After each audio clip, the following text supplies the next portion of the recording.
Assalamualaikum warahmatullahi wabarakatuh. Kali ini kita sampai di daerah Matu.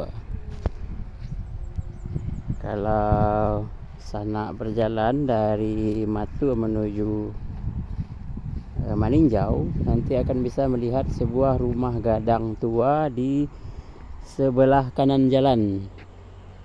Dan kondisinya sudah memprihatinkan ya.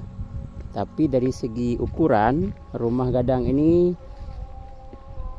dapat kita lihat sebagai rumah gadang tua dengan ukuran besar ya. Jadi dapat kita perkirakan pemiliknya dulu adalah seorang